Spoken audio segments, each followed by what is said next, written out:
Last year's spring game told us that the offense would have major turnover issues. The play calling would favor the run, the pass rush and the D-line would take a huge step forward, and the quarterback's biggest strength was their legs.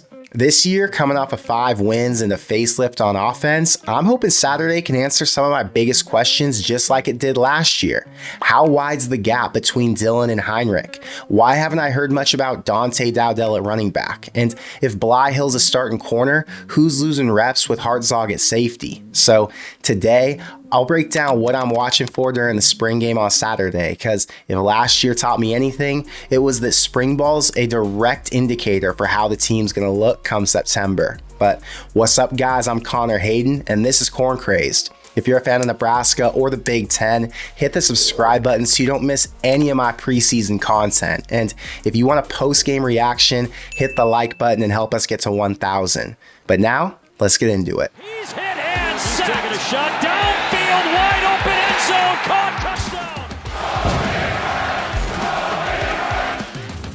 This past month, I feel like I kept seeing stuff about Colorado, and it's probably for 2 reasons. 1, because Deion loves portaling, and 2, because the media knows that if they talk about him, it's going to get them clicks. But what's really surprised me is the amount of Nebraska fans who obsess over that school on Twitter. And I like following them and checking in on what Deion's got going on with his journey, because he's so much different than other college coaches. So I don't want to make it sound like I'm not paying attention, but the amount of Nebraska fans who try to bash Colorado for losing guys who might not even play 3 or 4 games next year is insane. Now, they did lose a lot of talent, but if you check in on their transfer class, they brought in a lot of good ones too. And even though I think Nebraska's got the edge at home and should win that game by 10 by the time we get there, it's not a gimme on the schedule. Their O-line got better. The quarterback's more comfortable after a season playing against real competition. They know the defense was a liability, so they've had time to patch the holes. And the argument that they're losing depth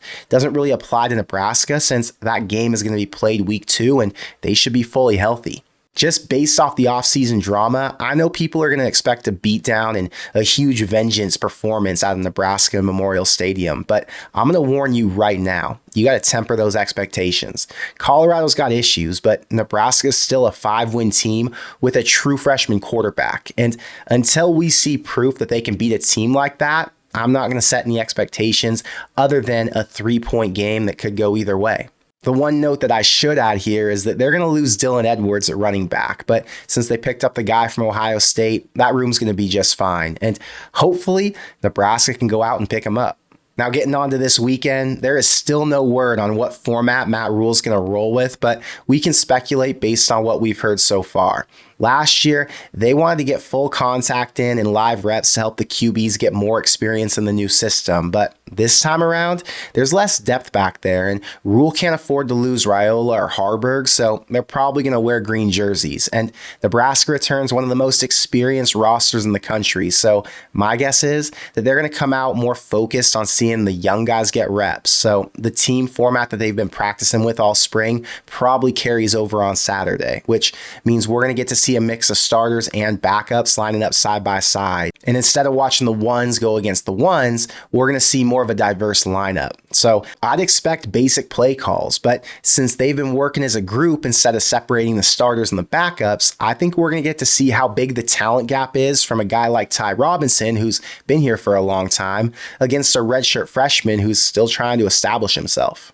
Now let's talk about a few things I hope we can learn this weekend, and we'll start with the QB room. How big's the gap between Dylan Raiola, Heinrich Harburg, and Daniel Kalen? You know, it's funny. Last season, I saw a lot of comments claiming that I was a Daniel Kalen hater, and people said I was bashing him, but that wasn't what was going on. I was trying to bring the fan base back down to reality, because we had 2 groups of people. One, the pessimists who try to convince themselves that Raiola is going to be a bust, so if he does struggle, they don't have to feel that pain of being let down like they have been so many times before. And 2 were the Nebraska loyalists. They love the underdog story and the homegrown kid, which I get. They loved that Kalen kept his commitment and that he stayed loyal. So if he was able to beat the odds and win the QB job over the 5-star who took forever to pull the trigger, that'd be a win for the overlooked kids from the state. Now, I knew, just like the majority did, that Rhule wasn't coming to Nebraska to sit on the bench, and after a month of spring practice, it's time we accept that he's what this staff hoped he would be. Now on Saturday, we're going to get to see him throw a bit, and I'm not sure who's playing receiver for him, but that doesn't matter here, because what I want to see is how big the drop-off is just in case he goes down. Has Harburg developed as a passer after he trained with Jeff Christensen? Is Daniel Kalen still on track to redshirt as the number 3 who hopefully won't be needed anytime soon? I'm hoping I get to leave Saturday feeling confident about the entire room and the depth behind Dylan, because as we've seen so many times before, it takes at least 2 QBs to make it through an entire Big Ten season. Another question I think the entire country needs to get answered before they start taking this team seriously is, has the turnover issue gotten fixed? Last year, Nebraska was last nationally with 31, and when we watched the scrimmage in April, the offense had that same issue. Now, back then, I said don't panic because they've got a few months to get it together, but that was obviously way too much to fix in one offseason, and that take was very, very wrong.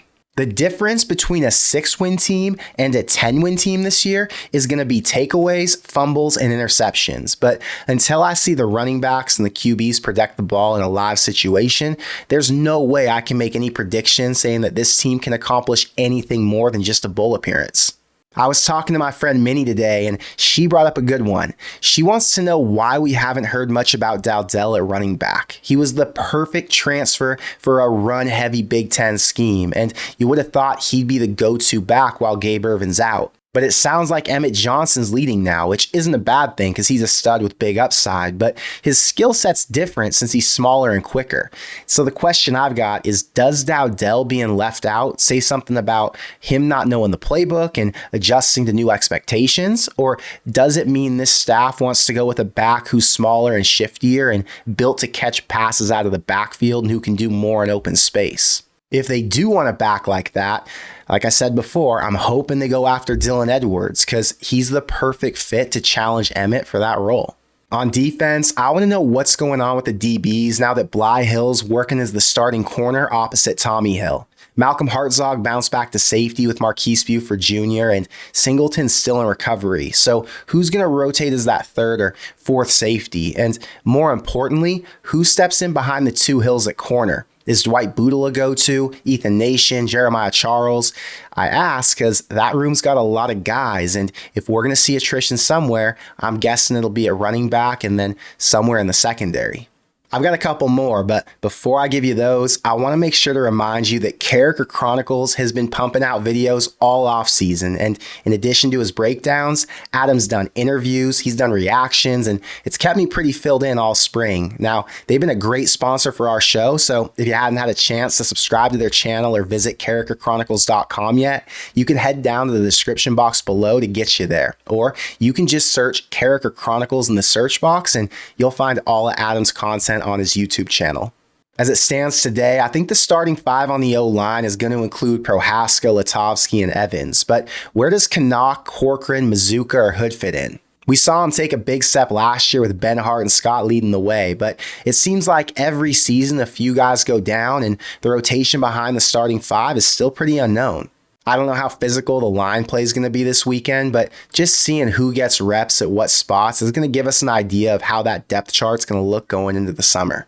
And the last position group question is, who's leading the way as Dylan's pass catchers? The obvious answers on top are Isaiah Nair, Jamal Banks, and Jalen Lloyd, who might be the next Trey Palmer. But who comes in behind them? Bullock, Coleman, and IGC are the returners. Hall, McMorris, and Barney are some newcomers. But who gets the targets? Dylan's built chemistry out there with somebody, and I hope that even though the play calls are going to be basic, that we get to see a few throws longer than 15 yards to give us a reason to get excited. And one more thing I got to add. I saw some posts on Twitter talking about every great NFL QB and how they all had an elite tight end. And I know Satterfield wants that spot to be a staple on offense. And last year, Fedoni has some good moments, even though the QB struggled to get him the ball. But does he come out of spring the leader in that room? Or does Borkacher challenge him at all? And does that add fuel to the fire? And last, one of the most interesting questions on this list is who fails to make the cut and decides it's time to part ways with a program that apparently nobody wants to leave. Rhule needs guys to transfer out. I don't know how many exactly, but it's more than one or two. The running back room's full. The DBs and receivers seem to have extra depth. Does an upperclassman bounce out, or is it all second-year guys who see the writing on the wall? Nebraska's had the lowest turnover in the country, but after Saturday, that's going to change. I know it sounds like I'm asking to learn a lot, but honestly, my expectations are low for this weekend because this staff already knows what they've got, and the most important part of the day is getting out healthy because they're going to enter summer knowing that Dylan's who they hoped he was, and now they've got an idea of which guys need to make a jump if they want to see the field in the fall. So hopefully we see something, but worst case, it's just a reason to bring fans back together and to get us all excited. But I want to know what you think, so let me know in the comments below. Are you expecting a game format, or do you think we'll get more of a glorified practice? Other than Dylan, which player are you most excited to see suited up for the first time? And based on everything you've heard this spring, what's the one position you'd take from the portal at this point? Given their injury history, I'd have to say running back. But if the right alignment was out there, I'd hope they took somebody there too. But that's all I've got for today. So until next time, thank you for being here, and I will see you in the next one. Go Big Red.